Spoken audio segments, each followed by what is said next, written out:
오늘은 자비와 위로의 하나님에 대해서 함께 말씀을 나누려고 합니다. 첫 번째로 하나님은 우리의 고통을 외면하지 않으시는 자비의 아버지시다라고 말씀하고 있습니다. 본문 3절을 같이 읽어볼까요? 시작. 찬송하리로다. 그는 우리 주 예수 그리스도의 하나님이시요 자비의 아버지시요 모든 위로의 하나님이시며 할렐루야. 오늘 말씀에서 사도 바울은 먼저 찬송하리로다라는 고백으로 시작을 하는데요. 찬송은 하나님을 높이고 기리는 노래, 하나님을 높이고 기리는 노래라는 의미가 있어요. 그래서 찬송할 때는 노래고, 찬양이라고 하는 것은 하나님을 높이고 기리는 모든 언어를 이야기를 하는 거예요. 그래서 사도 바울은 특별히 하나님을 높이고 기리는 노래를 통해서, 이 찬송을 통해서 하나님께 영광을 돌리자라고 고백하면서 이 말씀을 시작하는 거죠. 왜 우리가 하나님을 높이고 찬송해야 될까? 왜 우리가 하나님을 높이고 기리는 찬송을 해야 될까? 먼저 하나님은 자비의 하나님이시기 때문입니다. 자비는 헬라어로 깊은 동정과 긍휼을 의미합니다.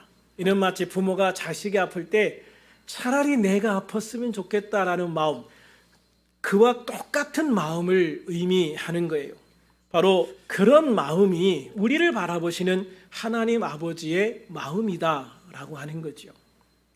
그러므로 자비의 아버지이신 하나님께서는요, 예수 그리스도의 십자가 대속의 은혜를 통해서 우리의 모든 눈물을 닦아주시고 우리의 메마른 영혼에 새 힘을 불어 넣어주셔서 우리로 하여금 새롭게 거듭난 하나님의 자녀가 될 수 있게 하는 놀라운 은혜를 베풀어 주신 겁니다. 또한 우리가 예수님을 믿고 살아갈 때 전능하신 하나님의 능력으로 나를 붙들어 주시고 나를 인도해 주시고 나를 도와주심으로써 하나님의 자비하심이 어떤 것인가를 우리의 삶을 통해서 보여주시고 있습니다. 무엇보다 하나님은 나의 고통을 덜어주시기를 원하시는 사랑의 하나님이시기도 합니다. 그렇게 죄의 사슬에 묶여 허우적거리며 고통 속에서 지옥을 향해 가는 인간들을 위해서 당신의 유일하신 아들 예수 그리스도를 이 땅에 보내시고 그 십자가에서 우리의 죄를 대속할 수 있는 그 놀라운 사랑을 보여주셨습니다. 이 십자가는 바로 우리를 향한 하나님의 자비와 사랑의 증거죠. 그러므로 우리가 하나님을 찬송해야 하는 것은 너무나 당연한 것일 수밖에 없습니다. 또한 하나님을 찬송하라는 이 고백은 바울이 겪었던 엄청난 고난과 어려움 속에서 터져나온 진정한 신앙의 고백이기도 합니다. 바울은 자신의 삶을 통해서 하나님의 자비하심이 어떤 것인지를 몸소 체험하며 살아왔지요. 이사야 41장 10절에서 하나님은 두려워하지 말라 내가 너와 함께함이라 놀라지 말라 나는 내 하나님이 됨이라 내가 너를 굳세게 하리라 참으로 너를 도와주리라 참으로 나의 의로운 오른손으로 너를 붙들리라 라고 하셨습니다. 또 바울은 이런 하나님의 약속을, 이런 하나님의 은혜와 축복의 말씀의 약속들을 그의 삶을 통해서 온전히 경험하며 살아왔던 거예요. 그래서 하나님이 자신을 붙들어 주시고 도와주시고 함께 하시는 그 놀라운 능력들을 통해서 하나님이 얼마나 나를 사랑하시고 나에게 자비를 베푸시기를 원하시는가 하는 것을 몸소 경험하며 살아왔던 것이지요. 여러분, 지식만으로 아는 것과 경험으로 아는 것은 전혀 다를 때가 많아요. 바울은 예수님을 만나기 전에는 지식으로 충만한 사람이었어요. 지식으로 하나님이 어떤 분인가 하는 것을 너무나도 잘 알고 있었던 사람이라는 거죠. 그런데 예수님을 믿은 이후에 사도 바울은 그렇게 지식으로만 알았던 하나님을 온 몸으로 경험하며 체험하며 살게 되어진 거예요. 그래서 사도 바울은 이런 것이 하나님의 은혜구나, 이런 것이 하나님의 사랑이구나, 이런 것이 하나님이 함께 하신다는 것이구나, 이런 게 하나님이 도우신다는 거구나, 이런 게 하나님이 나를 붙들어 주시는 것이구나, 이런 것이 정말 하나님이 나에게 역사하시는 그 모든 역사하심이구나, 이 모든 것들을 사도 바울은 그의 모든 삶 속에서 그야말로 아주 절절하게, 절실하게, 처절하게 경험하며 살아가게 되었던 거예요. 그래서 사도 바울은 그런 모든 경험 속에서 그래, 내가 하나님을 찬양할 수밖에 없구나, 그런 고백을 하게 되어지는 거죠. 저는 우리들의 삶 속에서도요, 정말 그런 하나님의 은혜를 체험하는 삶이 되었으면 좋겠어요. 물론 사도 바울처럼 고난받으라는 이야기는 아닙니다. 사도 바울은 고난 속에서 그러한 은혜들을 체험하지만 우리에게는 그러한 고난이 없을지라도 우리와 함께 하시는 하나님, 나를 붙드시는 하나님, 나를 도와주시는 하나님, 그 하나님을 체험하시면서 하나님이 나에게 자비를 베푸신다는 것이, 하나님이 나를 사랑하신다는 것이 이런 것이구나, 바로 그 하나님의 모습을, 그 하나님의 은혜를 우리가 날마다 경험하며 살아갈 수 있는 그런 하나님의 자녀들이 되기를 주님의 이름으로 축원합니다. 둘째로 우리가 하나님을 찬송하며 살아가야 되는 이유는 하나님은 모든 환난 중에 임하는 위로의 하나님이시기 때문입니다. 보면 3절과 4절 같이 읽겠습니다. 시작. 찬송하리로다. 그는 우리 주 예수 그리스도의 하나님이시요 자비의 아버지시요 모든 위로의 하나님이시며 우리의 모든 환난 중에서 우리를 위로하사 우리로 하여금 하나님께 받는 위로로서 모든 환난 중에 있는 자들을 능히 위로하게 하시는 이시로다. 아멘. 그렇습니다, 여러분. 하나님은 모든 위로의 하나님이라고 말씀하십니다.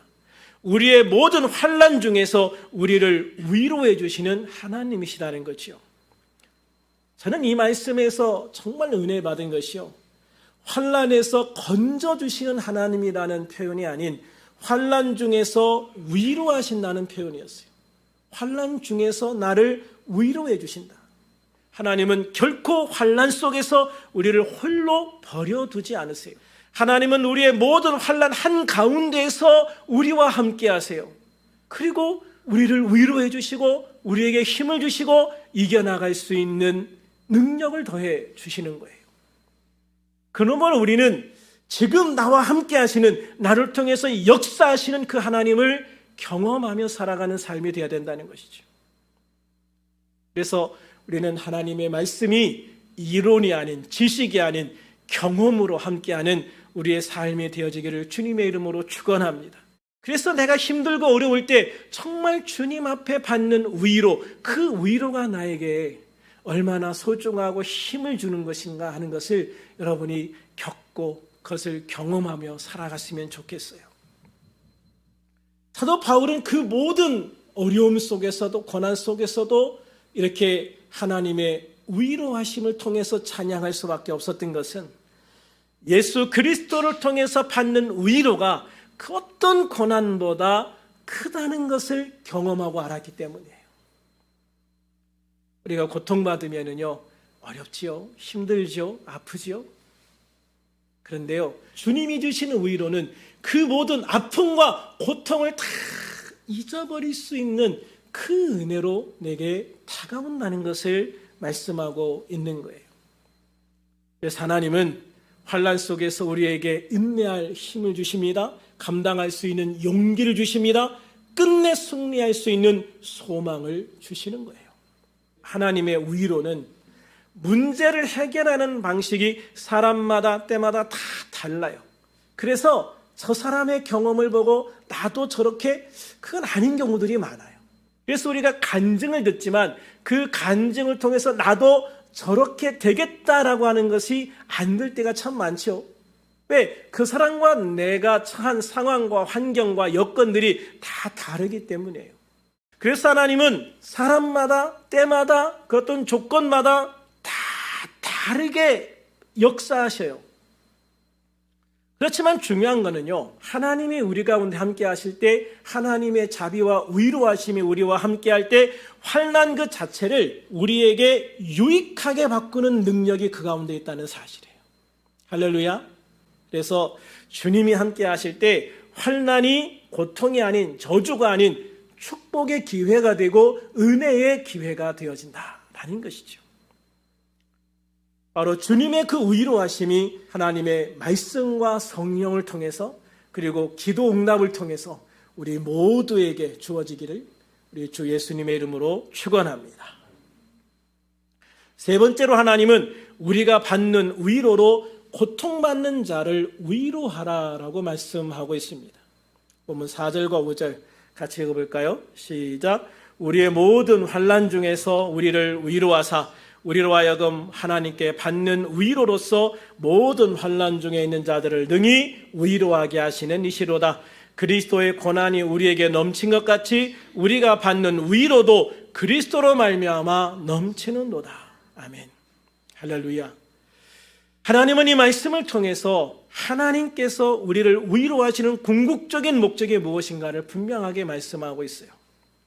우리로 하여금 하나님께 받는 위로로서 모든 환난 중에 있는 자들을 능히 위로하게 하시는 이시로다 그랬잖아요. 모든 환난 중에 있는 자들을 능히 위로하게 하시기 위해서 주님은 나를 찾아오셨고 나를 만나 주셨고 나를 구원해 주셨고 나에게 자비와 사랑을 베푸셔서 위로해 주셨다는 거예요. 그리스도의 고난이 우리에게 넘친 것 같이 예수님이 십자가에서 죽으신 그 고난이 나의 문제를 해결하기에는 너무나도 넘치는 주님의 은혜예요. 그 넘치는 은혜로 주님께서는 나를 찾아오셨고 나를 위로해 주셨어요. 그래서 그렇게 받은 나의 위로가 정말 나에게 넘쳐 흐르거든요. 이렇게 넘쳐 흐르는 주님의 은혜를 통해서 주님의 위로하심을 통해서 나는 내 주변에 나의 위로가 필요한 나의 격려가 필요한 또 다른 누군가에게 그렇게 진정한 위로가 되고 힘이 되고 소망이 되기를 원한다라고 말씀하시는 것이죠. 히브리서 4장 15절에 보면 예수님은 모든 일에 우리와 똑같은 시험을 받은 분이시라고 말씀했어요.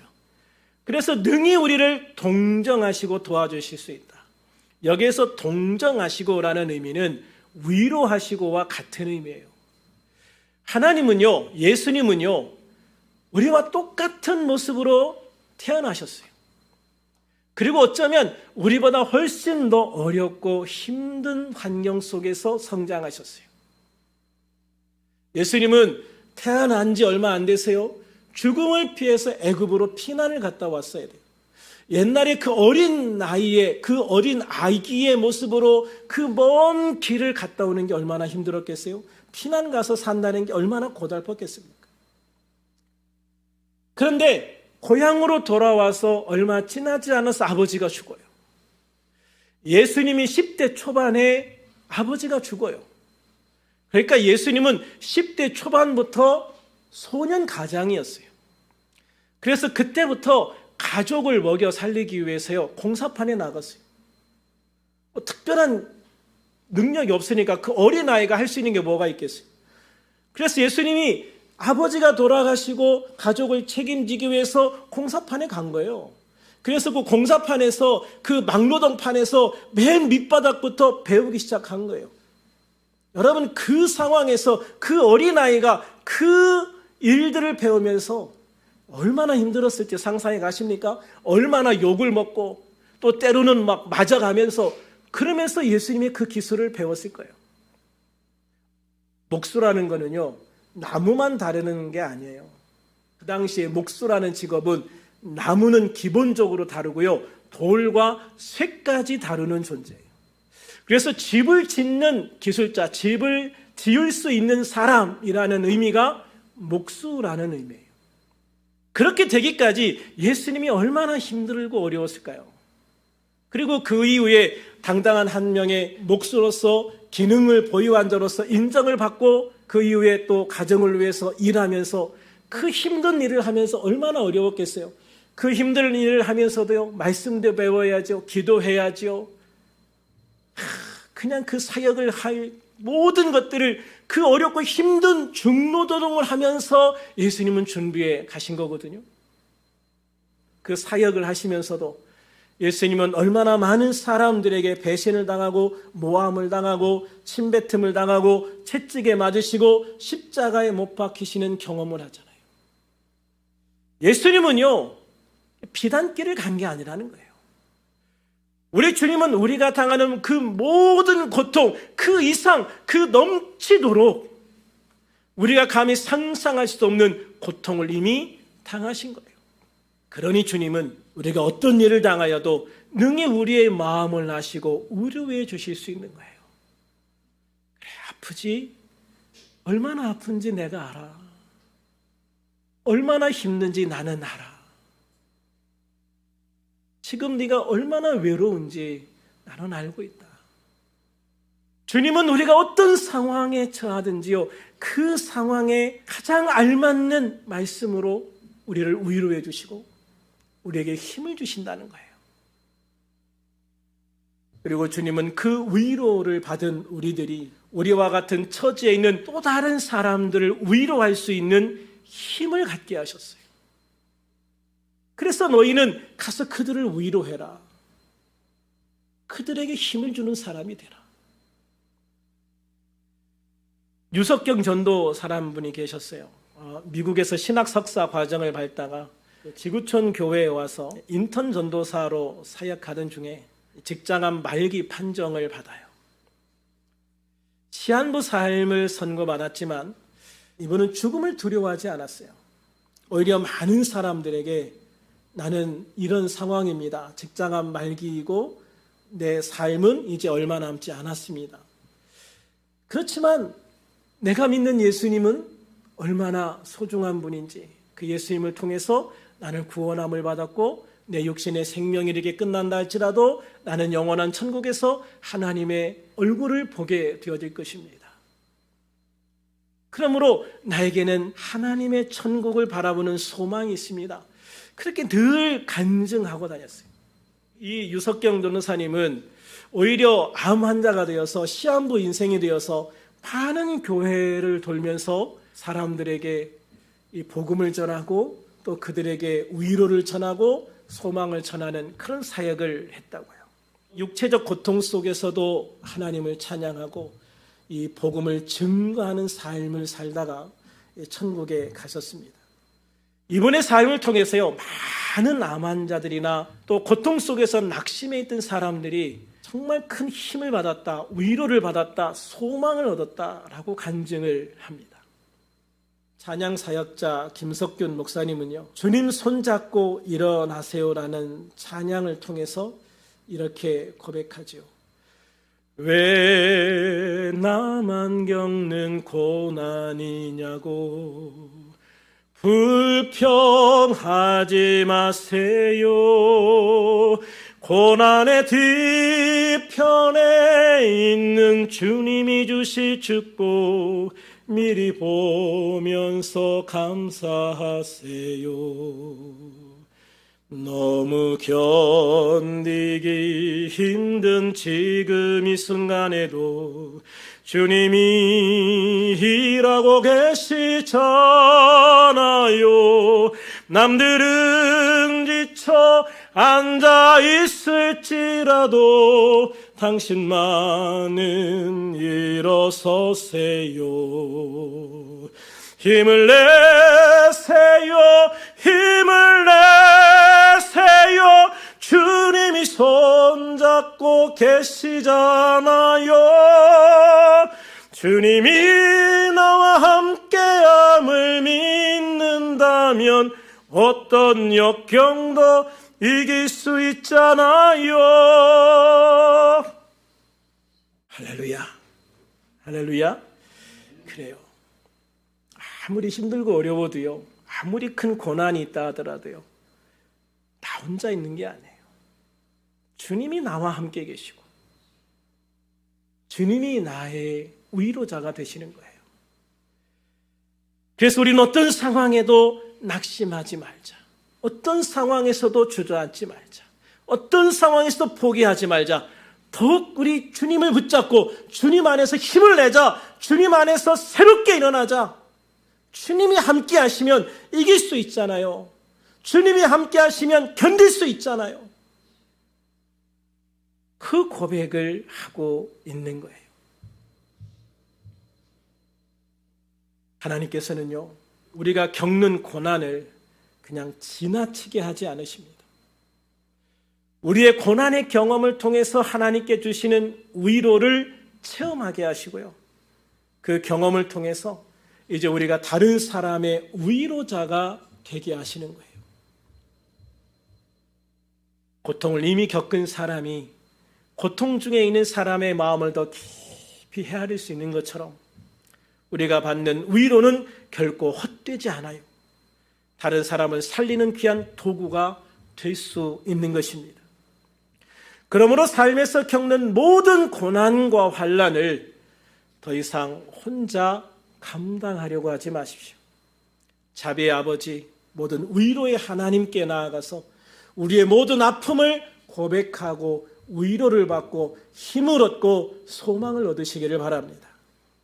그리고 우리가 받은 그 귀한 위로를 우리 주변에 지쳐있는 영혼들에게 아낌없이 흘려보내는 위로의 통로가 될 수 있기를 소망합니다. 그리하여 우리들 모두가 주님과 함께 위로받고 위로하며 승리의 영광을 하나님께 올려드리는 하나님의 백성, 하나님의 자녀가 될 수 있기를 우리 주 예수님의 이름으로 축원합니다. 축원합니다.